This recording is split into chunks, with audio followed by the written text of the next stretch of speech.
3/4 ya. Oke. Ya. Makasih. Jadi mohon maaf.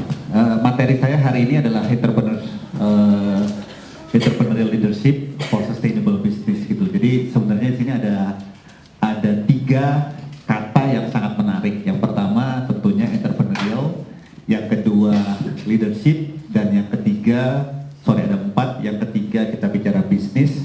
Tapi bisnis saja nggak cukup, harus sustainable business. Jadi ada 4 kata kunci yang coba dirangkum semuanya di situ. Mohon maaf, saya orangnya nggak bisa diem, jadi biasanya gini Pak, warawiri. Kadang-kadang kesian Omar rekan saya untuk recording karena nggak bisa diem. Tapi nggak apa-apa, saya lebih senang gini dan mungkin saya coba alokasikan waktu 10 menit untuk membawakan presentasi. Nanti harapannya mungkin kita ada sharing session aja, kita tanya jawab. Karena saya juga penganut 7 habit, 3% teaching. Saya yakin dari adik-adik semua saya juga akan belajar banyak. Pertama mulai dari who think big gitu loh, artinya sejarah sudah membuktikan bahwa orang-orang yang maju dan menjadi pemimpin dalam semua bidang, apakah bisnis, politics, apapun pendidikan, adalah orang-orang yang selalu mampu berpikir jauh ke depan. Ya. Seperti contohnya adalah Bill Gates, rasanya semua orang kenal Bill Gates. Ya, walaupun dia nggak lulus dari Harvard Business School, tapi dia juga akhirnya bisa mampu menjadi orang terkaya kalau dari sisi kekayaan. Tapi kalau dari sisi pengaruh, sekarang rasanya nggak ada yang nggak menggunakan Microsoft. Kemudian yang berikutnya, ada nggak di sini yang nggak punya Facebook? Pengen tahu aja. Dari adik-adik, ada yang nggak punya Facebook? Punya semua. Bapak-bapak? Bapak nggak punya Facebook, berdua. Saya aja punya Pak. Oke. Jadi kalau kita bicara Facebook, ya udah nggak usah diomongin. Ya. Ini masih harus diupdate lagi sedikit. Perkembangan terakhir mereka mau IPO, itu akan menjadi IPO terbesar sepanjang sejarah. IPO yang ada di muka bumi. IPO itu initial public offering, go public. Agus Pramono bukan hanya contoh yang di luar negeri, rasanya semua orang tahu Mas Mono, favorit saya. Kebetulan dekat rumah saya di Tebet ada Mas Mono ya. Dia mulai dari tahun 2000, nggak jauh-jauh amat, mulai dari satu gerobak kecil sama 5 ekor ayam. Tapi kalau sekarang ketemu Mas Mono udah beda aja dibandingkan dengan misalnya 12 tahun yang lalu. Dia menjadi seorang pengusaha sukses. Juara 1 di UMKM Entrepreneur Award 2010. Ya, sukses in overall, bukan hanya masalah outlet semua, tapi juga termasuk materi. Dia sudah memiliki 1020 karyawan dan omsetnya 5 miliar per bulan. Kalau untungnya 10% aja, ada 500 juta per bulan. Ini saya coba mulai dari arti kepemimpinan. Kepemimpinan adalah sebuah proses untuk mengarahkan, memimpin, dan mempengaruhi orang-orang dalam pemilihan dan pencapaian tujuan. Kemudian bicara effective leadership is the ability to successfully integrate and maximize available resources within the internal and external environment for the attainment of organizational or social goals. Kata bahasa gampangnya gini, ini kan bahasa susah ya. Seorang pemimpin itu dia biasanya menjadi jembatan dari masa depan terhadap situasi hari ini. Makanya seorang pemimpin itu memang harus berpikir jauh ke depan, dia harus visioner. Tapi punya visi aja nggak cukup. Dia harus memahami kelompoknya. Namanya juga pemimpin, pasti dia punya kelompok. Karena kalau cuma dia sendirian, namanya bukan pemimpin. Pemimpin kan berarti ada yang dipimpin. Dia harus memahami yang dia pimpin, seperti ada sekarang, dan bersama-sama mencapai masa depan dengan orang-orang yang dipimpin. Itu tugas seorang pemimpin. Visi misi aja nggak cukup, tapi dia harus menjadi jembatan antara masa depan yang tentunya harus jauh lebih baik dibandingkan dengan masa sekarang. Dan bukan hanya dia sendiri yang sampai di masa depan yang jauh lebih baik, tapi dia bersama umatnya atau kaumnya atau orang-orang yang dia pimpin. Itulah definisi seorang pemimpin. Makanya Henry Kissinger selalu bilang adalah salah satu tugas utama seorang pemimpin yang paling berat adalah bridging the gap. Gap visi antara dia dengan kaumnya, gap kecerdasan, mohon maaf, antara dia dengan kaumnya, gap kemampuan apapun antara dia dengan kaumnya. Seorang pemimpin memang biasanya otomatis mempunyai kelebihan dibandingkan dengan orang yang dia pimpin. Makanya dia diangkat sebagai seorang pemimpin. Makanya kalau mau jadi pemimpin, upayakan mempunyai kelebihan. Sebanyak mungkin kelebihan. Kelebihan yang positif tapi lebih rajin, lebih pekerja keras, lebih cerdas, cerdas, jangan lebih males. Itu juga kelebihan, tapi kelebihan yang negatif. Oke, tapi Omar nggak ini ya, saya hobi jalan-jalan, tapi sempat dikomplain sama Omar, Pak kalau Bapak jalan-jalan saya susah nge-recordnya, kemudian saya record, dan sekarang saya mulai biasain, setiap kali saya memberikan materi atau sebagai guest lecture, saya selalu saya upload di YouTube. Jadi buat file saya pribadi, tapi buat orang-orang yang pengen tahu juga bisa gitu. Oke, terima kasih masukannya, Pak. Kita bicara mengenai pendekatan kepemimpinan. Semua selalu ada tren, ya. Semua selalu ada zamannya.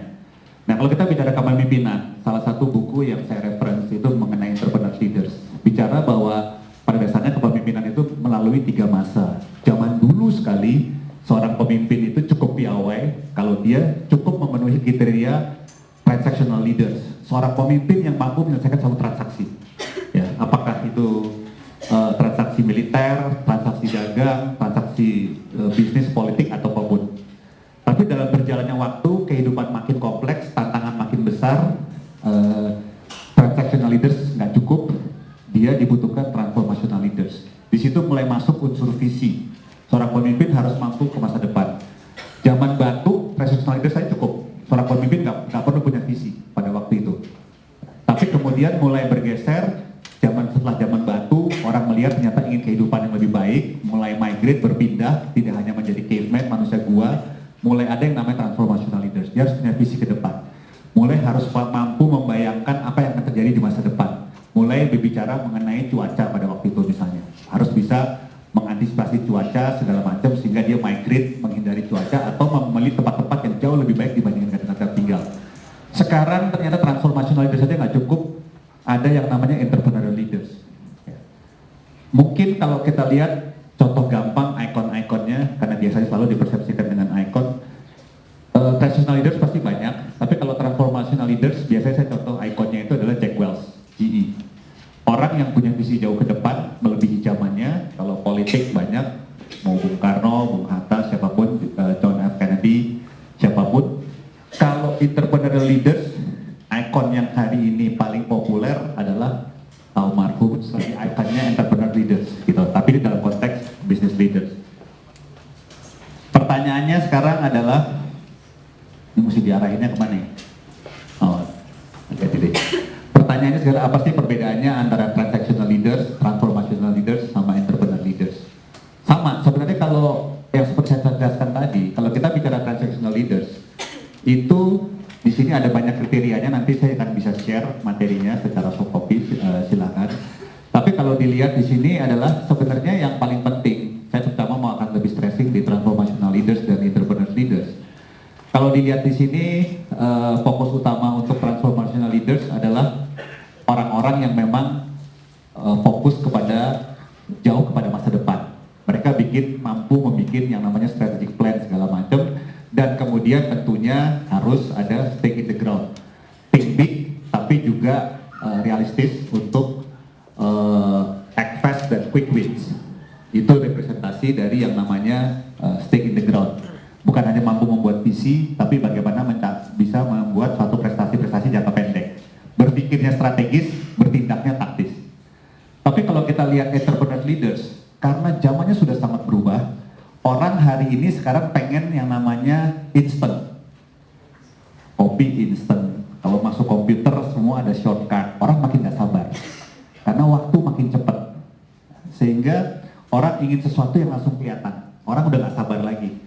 Baru jadi presiden langsung dituntut, baru jadi gubernur langsung dituntut. Orang gak sabar nunggu setahun, 2 tahun, 3 tahun hasilnya baru ada. Orang pengennya sekarang, kalau bisa kemarin. Kalau di Bakri ini biasanya malah kemarin. Nyuruhnya sekarang, pengen kelarnya kemarin, Pak. Nah, akibatnya apa? Semua makin kompetitif. Yang kemudian terjadi, 2 hal ini nggak cukup. Orang sekarang itu harus melakukan apa yang namanya value creation process. Value creation process adalah kata kerjanya, kata benda atau end resultnya yang orang sering bilang sebagai inovasi. Orang sekarang itu melakukan inovasi-inovasi. Karena kalau dalam bisnis proses, zaman dulu ada yang namanya comparative advantage, competitive advantage.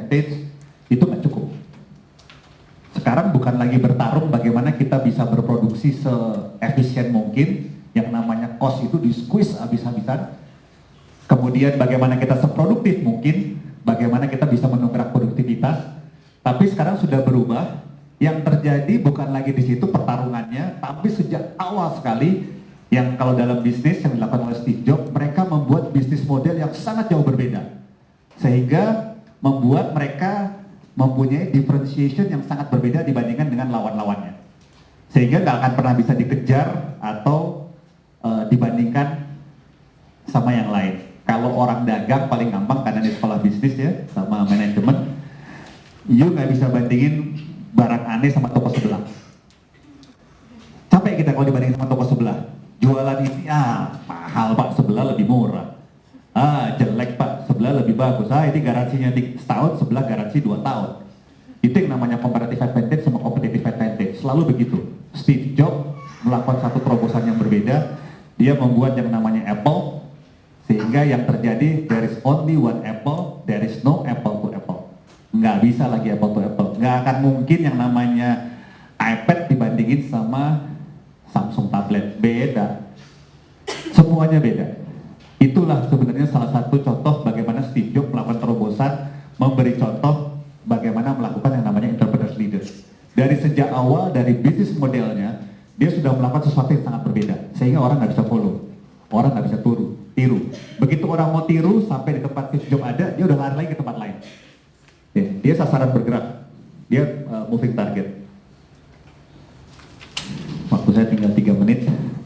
Lead like an entrepreneur, leading like an entrepreneur requires a different view of leadership. It requires the managers integrate both an entrepreneurial mindset and entrepreneurial skill set into their daily life as organizational leaders and managers. Artinya, bukan hanya mindset tapi juga tindakan nyata.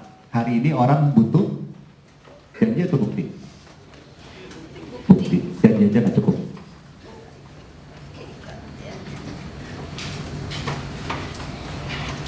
Pertanyaan berikutnya adalah, ya ngomong sih gampang, tapi how to lead like an entrepreneur? Ini saya coba sharing sedikit yang tadi saya sampaikan.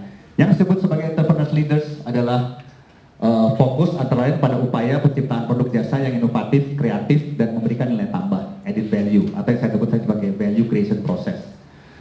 Saat ini terjadi pergeseran paradigma kompetisi bisnis dari memberi sesuatu yang lebih baik, better, menjadi sesuatu yang berbeda, different. Kenapa? Karena masyarakatnya sendiri yang membutuhkan. Yang terjadi sekarang, pengen tampil beda nggak? Narsis nggak? Narsis nggak? Ganti profile picture sehari berapa kali? Ada yang pakai BB nggak sini? Ada yang pakai BB nggak? Siapa yang pakai BB? Pakai BB? Ada yang pakai BB? Pakai BB? Berapa kali ganti profile picture sehari? Hah? Tetap sebulan? Seminggu? Sering? Rasanya nggak banyak orang yang punya BB tapi nggak pernah ganti profile picture. Tadi aja Facebook contohnya. Nanti ada Instagram, ada segala macam. Masyarakatnya memang begitu, makin narsis, makin segala macam. Semua pengen tampil beda, ya, sehingga memang melahirkan juga yang namanya entrepreneur leaders.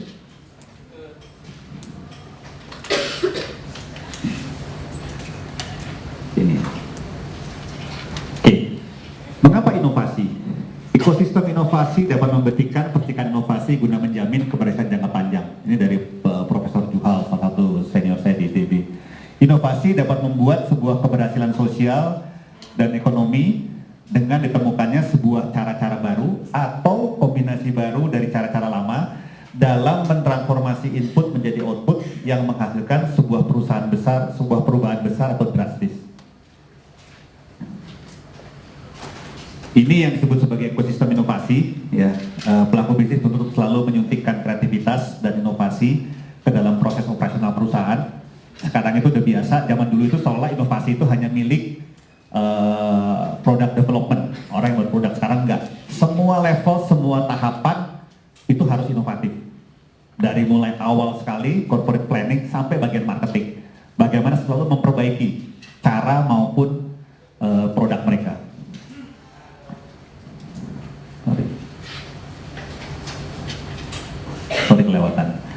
Inovasi berkembang dari interaksi antara tiga pendorong perubahan kreatif yang saling mempengaruhi: research, pengembangan, dan aplikasi. Memang mohon maaf di Indonesia kalau kita bicara research masih sangat belakang, dan yang paling berat adalah ketiga unsur ini biasanya jalan sendiri-sendiri. Ya. Makanya saya selalu dorong kata kunci kolaborasi, kolaborasi, kolaborasi. Ya. Problem bangsa ini salah satunya adalah ego sektoral yang luar biasa. Semua mau jalan sendiri-sendiri, semua tidak mau berkolaborasi, sehingga tidak terjadi sinergi. Inovasi dapat berkembang dalam lingkungan di mana dunia akademis sebagai produsen knowledge dapat bekerjasama dengan dunia usaha sebagai pengguna knowledge dan pemerintah sebagai perumus kebijakan. Contoh paling bagus mereka berkolaborasi sebenarnya yang apa yang terjadi di Silicon Valley atau Palo Alto Amerika. Bagaimana pemerintah Amerika, Stanford University, dan semua yang ada, Yahoo, Google, Facebook, terbukti begitu powerfulnya Silicon Valley memproduksi produk-produk yang menjadi in dalam paling enggak 30 tahun terakhir ini. Ya, name it, semua ada di Silicon Valley, Palo Alto. Prinsip-prinsip inovasi: do what you love, put a dent in the universe. Kalau tadi kita bilang do what you love, think differently about your career. Ya, hari ini kita bebas, jangan terlalu takut. Harus punya pakem, tapi kemudian kita harus berani berkembang keluar dari pakem yang ada. Think differently about your vision, sama, harus berani gue banget, ya kan? Semua gue banget kan? Jangan takut. Kickstart your brain, think differently about how you think. Cara mikirnya juga harus beda, out of the box thinking, bahasa gampangnya yang orang sering bilang. Kemudian sell dreams, not products. Think differently about your customers. Saya nggak tahu di UB, tapi yang saya agak inspiring adalah anak saya baru wisuda dari SBM ITB bulan Oktober kemarin, dan saya mengikuti dari day one perjalanan dia di sekolah. Surprisingly di SBM ITB itu diajarkan satu mata kuliah drama. Saya bilang ini gendeng apa ini Pak Naya, Pak Kuntoro bikin mata kuliah drama di business school. Ternyata manfaat drama itu satu, membentuk bagaimana teamwork dengan cara yang fun. Biasanya pelajaran teamwork itu dengan cara yang sangat formal sehingga orang tertekan. Padahal hari ini semua cenderung dilakukan dengan cara yang informal. Meeting udah di lounge, di mall, tidak lagi di dalam satu ruang meeting formal. Tapi yang berikutnya yang lebih gila lagi ternyata kenapa drama itu penting adalah tadi itu, bagaimana seseorang itu mampu misalnya menjadi seorang aktor. Karena emang ternyata dunia ini panggung sandiwara. Kita itu harus menjadi seseorang yang mampu menjadi seorang storyteller. Ya, harus bisa jualan. Kalau sederhana, suatu hari begitu adik-adik lulus, yang pertama kali dilakukan, ini juga saya terinspirasi dengan iklannya SMU Singapura. Dia bilang yang namanya hard skill itu menjamin kita dipanggil untuk interview kalau kita ngelamar kerjaan. Setelah di situ terderet IP-nya 4, semua A. Begitu dipanggil interview, ngobrol, gagu, nggak bisa ngomong. Kira-kira yang terjadi soft skill lah yang at the end menjamin kita diterima, bukan hard skillnya. Nah inilah sebenarnya contoh kenapa di SBM ITB saya bisa mengerti mereka bikin yang namanya drama, ada mata kuliah drama. Gila, agak nyeleneh saya pikir, mungkin nggak banyak universitas di dunia yang bikin begitu, tapi ternyata itu semua adalah ini. Bagaimana membuat kita itu semua mampu menjadi orang-orang yang mampu bercerita, jualan dengan cara melalui drama. Kalau diri kita sendiri aja kita nggak bisa jualan, kan harusnya yang paling tahu mengenai diri kita siapa? Kita atau orang tua kita? Diri kita aja yang kita paling tahu, kita nggak bisa jual dalam tanda petik. Apalagi barang, apalagi orang lain. Contoh sederhana. Prinsip inovasi lanjutannya, say no to 1000 things, bukan berarti itu ya, tapi lebih kepada untuk melatih proses think differently about design. Ingat, otak kita itu ada otak kiri, otak kanan. Ya, otak kiri itu yang biasanya sesuatu yang sifatnya logik segala macam, otak kanan itu sesuatu yang sifatnya seni. Selama ini pendidikan pendidikan kita lebih cenderung, terutama di Indonesia, untuk otak kiri, lupa memaksimalkan otak kanan. Padahal dua-duanya itu karunia Tuhan yang harusnya dimanfaatkan semaksimal mungkin. Nah, salah satu cara memanfaatkan otak kanan adalah tadi, ya, dengan tadi hal-hal sesuatu yang memang tidak bisa dengan nalar. Tidak semuanya bisa dengan nalar. Soft skill itu adalah otak kanan, bukan otak kiri. Create insanely great experiences, think differently about your brand experience. Tadi harus berani dan pede. Kemudian master the message. Nah, ini yang saya bilang, harus menjadi seorang storyteller yang mampu bercerita. Nggak mudah memang. Ini yang disebut sebagai Blue Ocean Strategy. Siapa yang udah baca bukunya? Adik-adik?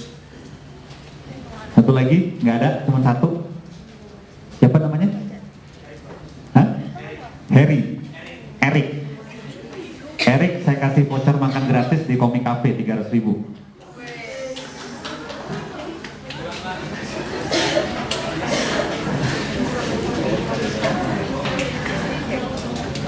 Komik Cafe kebetulan punya keluarga saya. Bukan karena dia epicentrum. Komik Cafe yang pertama, ada yang tahu nggak di mana? Coba. Kalian ngetes dikenal nggak Komik Cafe? Blue Ocean Strategy sebenarnya inline dengan semua yang ada. Dia melanjutkan semua teori yang ada, tapi yang sekarang menjadi in. 3 konsep dasar dari Blue Ocean Strategy yang namanya value innovation, tadi saya dijelaskan, tipping point leadership, dan fair process. Bener nggak Eric udah baca nih? Bener? Baru saya mau minta tolong bantuin jelasin. Oke, value innovation udah jelas. Tipping point leadership itu sebenarnya sesuatu gini. Tipping point itu kalau ditetesin, efeknya tuh luar biasa gitu. Jadi kita harus lakukan sesuatu yang istilahnya zaman sekarang kalau bahasa yang berbeda itu push button proses. Ya mohon maaf bukannya meremehkan, tapi jangan kayak tukang beca. Antara tukang beca dengan menekan tombol, kilokalorinya lebih besar mana? Tukang beca. Tapi multiplier efeknya atau impactnya lebih besar mana? Tombol. Kita harus lakukan yang namanya push button principle. Cuma tekan tombol, tapi mungkin 1.000 orang atau 2.000 orang bisa terangkut kalau kita bawa kapal atau bus. Nah itu sebenarnya satu yang disebut analogi daripada tipping point leadership. Sesuatu yang bukan kita lakukan sesuatu, impactnya cuma 2 atau 3 orang, tapi impactnya luar biasa gitu. Ini sebenarnya terinspirasi pertama kali justru dari seorang kepala polisi New York, cukup beken, yang kemarin diundang ke London untuk menjadi narasumber pada waktu London dilanda huru-hara. Kok bisa dia beresin New York yang selama ini terkenal crime-nya tinggi sekali. Itu pertama kali dikenal yang namanya tipping point leadership. Kemudian fair process itu sebenarnya partisipasi sebanyak mungkin stakeholder atau peserta. Kenapa selama ini sering terjadi satu proses itu menjadi terhambat atau jadi resistensi? Karena tidak semua dilibatkan. Kalau semua dilibatkan dalam tanda petik, itu definisi fair process, biasanya komitmennya akan luar biasa. Dan kalau komitmennya luar biasa, itu insya Allah hasilnya juga akan jauh lebih baik. Ini inovasi sustainable yang akan membawa kepada sustainable competitiveness. Ada reputasi, sustainable competitiveness, ada value creation dan value added. Saya agak cepat aja, mohon maaf ya, waktunya udah mepet. Ya, terakhir overview Bakilan, tapi saya pikir nggak perlu lah. Mungkin sebagian besar udah tahu.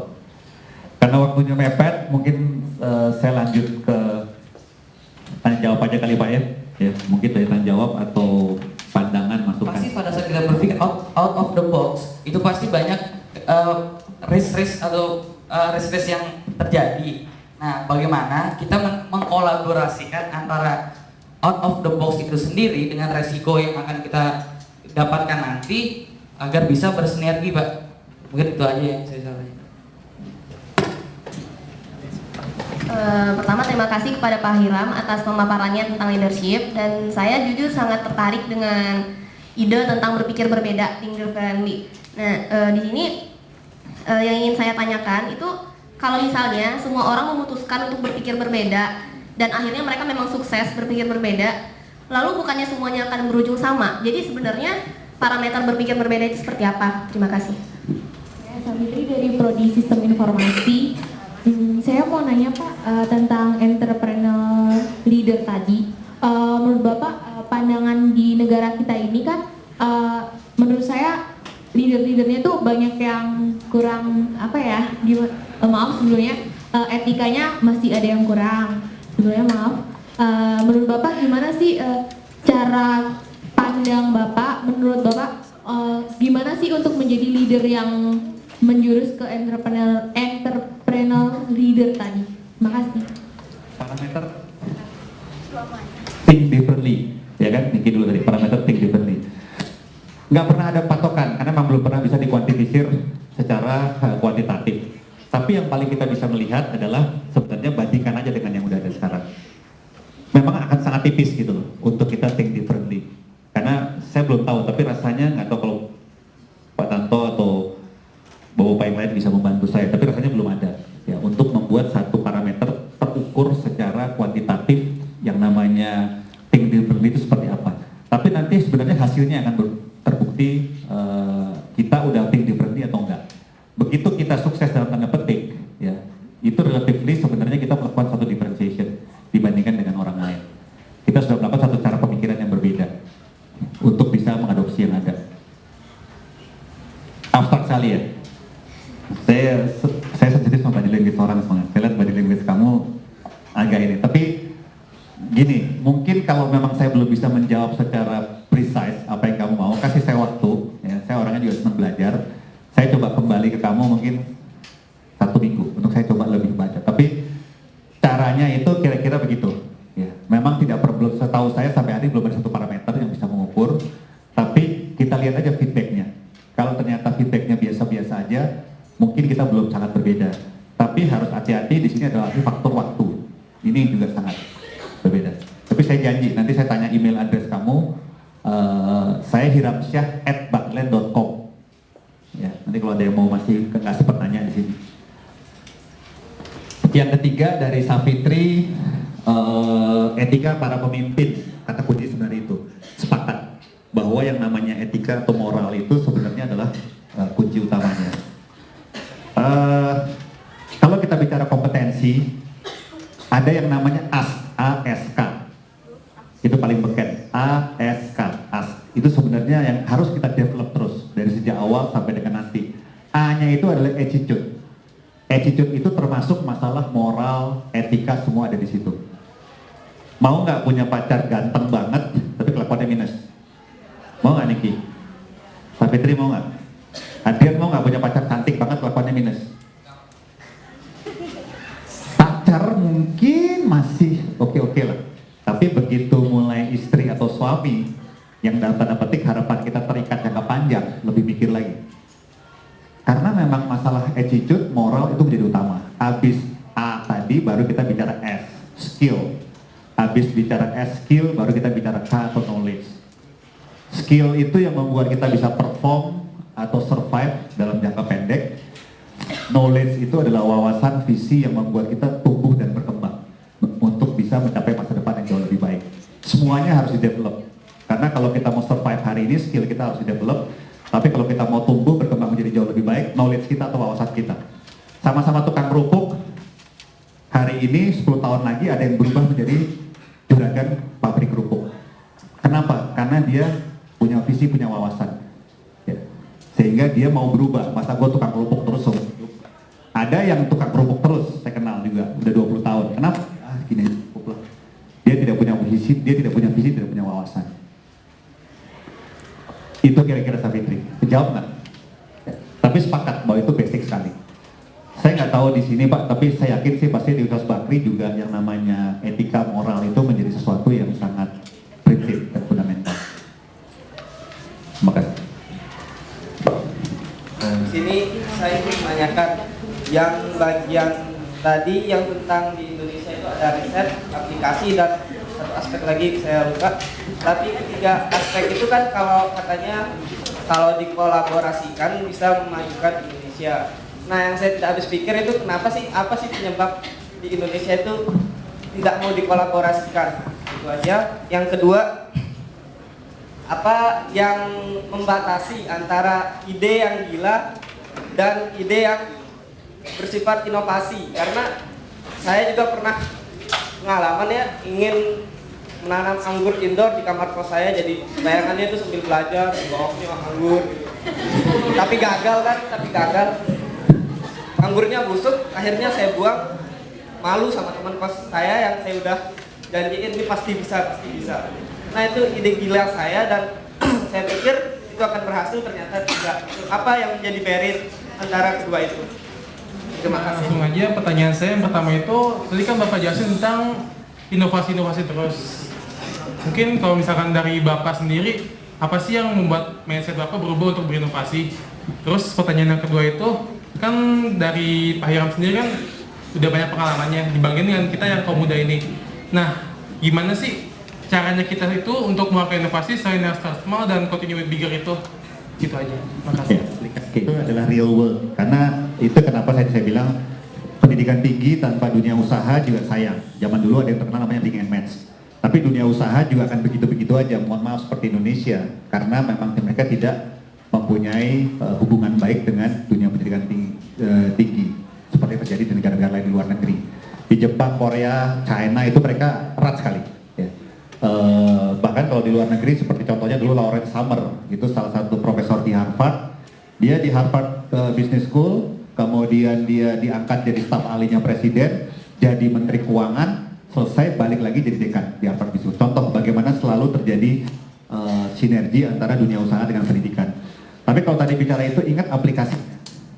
Jadi ide gila itu boleh, harus malah, tapi juga ingat nanti untuk membumi, down to earth. Makanya tadi kalau saya lihat dalam presentasi saya bukan hanya ide gilanya, tapi ada saatnya juga down to earth. Yang paling penting ide gilanya ini harus sesuatu yang mempunyai value. Value itu gampang untuk mulainya. Berpikir terhadap sesuatu yang memberikan manfaat. Orang itu biasanya awalnya dari berbuat baik, timbul value. Melihat orang susah, kasihan banget ya orang susah, gimana caranya biar dia lebih mudah hidupnya. Niatnya awalnya menolong orang, tapi ternyata niat dia menolong orang membuat dia jadi berinovasi, dan inovasinya itu di value dengan uang. Banyak, awalnya dari sebenarnya cuma menolong orang aja. Orang ada kesulitan naik tangga, jadilah eskalator atau elevator. Kan awalnya itu kan dia, aduh kesian banget ya orang naik 5 lantai jalan kaki, orang tua segala macem. Akhirnya dia timbul gimana ya caranya ngangkat dia. Contoh, jadi startnya itu sama dengan tadi yang ini siapa? Radian. Jadi awalnya sebenarnya niat baik dulu.